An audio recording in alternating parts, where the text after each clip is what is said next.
کیا زندگی میں کبھی آپ نے ایسا منظر دیکھا کہ امام صاحب نے نیت باندھ لی ہو نماز کے لیے اور کوئی مقتدی آ کے ان کی قرات کو ختم کرائے، ان کی نماز کو توڑوا دے؟ یہاں مقتدی آ کر امام صاحب کو دھکا لگا دیتے ہیں اور وہ اپنی نیت کو توڑ دیتے ہیں۔ کبھی آج تک ہم نے نہیں دیکھا کہ مسجد کے اندر جہاں لوگ امام کی اقتدا میں نماز پڑھا کرتے ہیں، امام کی اقتدا میں نماز کو مکمل کرتے ہیں، جہاں امام کا مقام و مرتبہ یہ ہے کہ یہ نائبین رسول ہوا کرتے ہیں، مسجد کی رونق، مسجد کی زینت ہوا کرتے ہیں، یہی وہ امام لوگ ہوتے ہیں جو مسجد کے لیے سالوں سال چندہ کر کے اس کی آبادی میں اپنا اہم رول ادا کیا کرتے ہیں۔ لیکن بڑا افسوس ہوا، قیامت خود بتائے گی کہ میں کیوں آؤں اور کیوں نہیں آؤں۔ آپ مجھے بتائیے کہ قیامت قریب نہیں ہے؟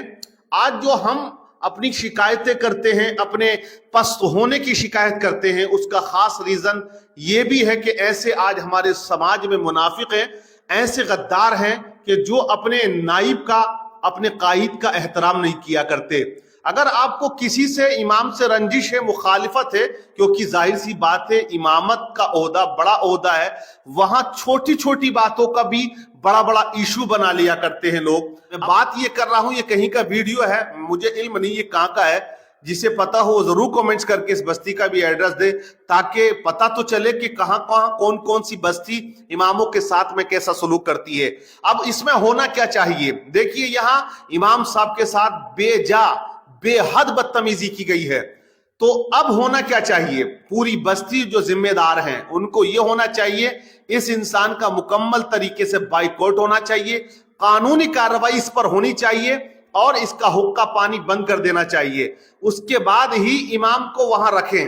ورنہ یہ لوگ یہ کہیں کہ جب آپ قدر نہیں کرو گے، امام کی عزت نہیں کرو گے، تو ضرورت کیا ہے پھر امام کو لا کر یہاں بے عزت کرنے کی؟ تم خود نماز پڑھاؤ، خود مقتدی بنو، خود امام بنو، سارے کام خود کیا کرو۔ ایک عالم کی توہین بہت زیادہ گھٹیا کام ہے۔ آپ دیکھیں تو کس طرح مسجد کو ان لوگوں نے اکھاڑا بنا دیا ہے۔ اب وہی بات میں کہوں گا کہ پھر ہم کہتے کہ ہمارے اوپر ایسے حکمراں ہیں کہ ہم پر ظلم ہو رہا ہے، ہماری کہیں سنوائی نہیں ہو رہی۔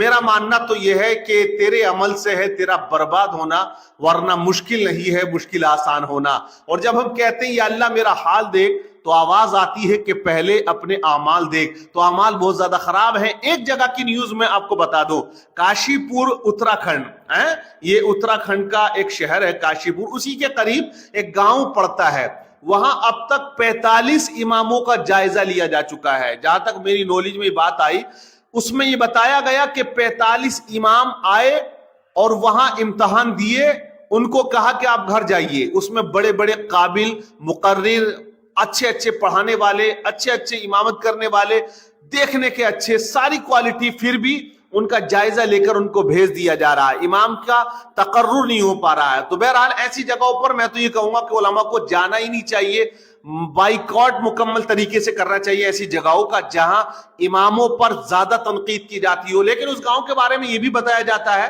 کہ وہاں پڑھے لکھے جو لوگ ہیں، اسٹاف والے، اکثر ان کی زیادہ خامیاں پائی جاتی ہیں، عوام اس میں زیادہ دخل اندازی نہیں کرتی ہے۔ تو بہرحال اسٹاف ہے تو میں تو یہ کہوں گا کہ دل کے پھپولے جلتے ہیں سینے کے داغ سے، وہ گھر کو آگ لگتی ہے گھر کے چراغ سے۔ ہر جگہ مقتدی ہی خراب نہیں ہوتی، یہ بھی ماننا پڑے گا۔ کہیں کہیں پر ہمارے اسٹاف والے ایک وہ اسٹاف والے ہوتے ہیں جو 5-7 سال پڑھے یا 2-4 سال مدرسے پڑھے اور پھر وہ آ کر ترم خانی دکھاتے ہیں، اپنے آپ کو محدث اعظم دکھانے کی کوشش کرتے ہیں۔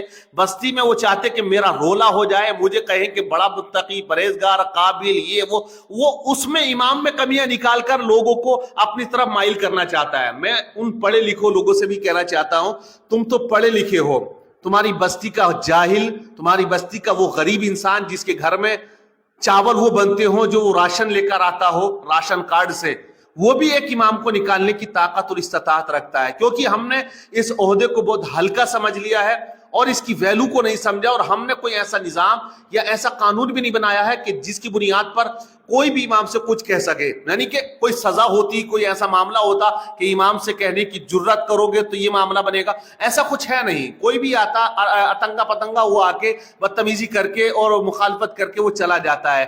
تو یہ ساری وہ چیزیں ہیں جو بہت زیادہ گھٹیا ہیں، جس کی بنیاد پر آج نئی جنریشن امامت کی طرف مائل نہیں ہو رہی ہیں۔ وہ کہتے کہ بھیا کپڑے سلیں گے، ہم فرنیچر کا کام کریں گے لیکن امامت نہیں کریں گے. تو وہی ایک دور آئے گا کہ لوگ نماز پڑھانے والا آپ کو ملے گا نہیں. آپ کہو گے کہ پردھان پڑھائیے, چودھری پڑھائیے, حاجی جی پڑھائیے, وہی آئے گا. لیکن سب سے زیادہ مجھے افسوس اس ویڈیو کا ہوا کہ مسجد کے اندر جہاں نماز کے لیے لوگ کھڑے ہوئے اور اس کے بعد وہاں طوفان بدتمیزی ہوئی, اکھاڑا بنا دیا مسجد کو, اور وہاں کس طرح سے دادا گیری دکھائی گئی ہے. لیکن یہ گھٹیا عمل ہے, اور اگر یہی ہوتا رہا تو پھر حالات بہت زیادہ خراب ہونے والے ہیں. ہم کہتے ہیں حکومتیں مدرسوں کے پیچھے ہیں, مسجدوں کے پیچھے ہیں.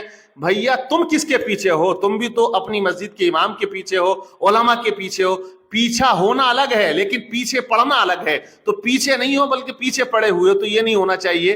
بہرحال جہاں کا بھی یہ معاملہ ہے, جس گاؤں کا, جس مسجد کا, جس جگہ کا, وہ بالکل گھٹیا ہے, وہ نہیں ہونا چاہیے. اور اس بستی میں جس نے بھی یہ حرکت کی ہے اس پہ سخت کارروائی ہو اور سخت اس کے خلاف ایکشن ہونا چاہیے, اور ان کو سخت سے سزا ہونی چاہیے. اور میں کہوں گا امام اور علماء کو بھی اب بالکل جو ہے ایکٹیو رہنا چاہیے. ہمیں شاسن پرشاسن کا سہارا لینے میں کوئی حرج والی بات نہیں ہے, ڈرنا نہیں چاہیے. جو ذمہ دار علاقے کے علماء ہیں, جو بھی قاضی ہیں, ان سے رابطہ کریں کہ اس طرح سے معاملہ پیش آیا, کیا کرنا چاہیے. تو اس خطے کے جو بھی ذمہ دار ہیں ان کو سخت ایکشن لینا چاہیے. بہرحال کیا کہو گے آپ ان لوگوں کے بارے میں کہ جنہوں نے مسجد کے اندر بدتمیزی کی ہے؟ ضرور کمنٹس کر کے بتائیے گا.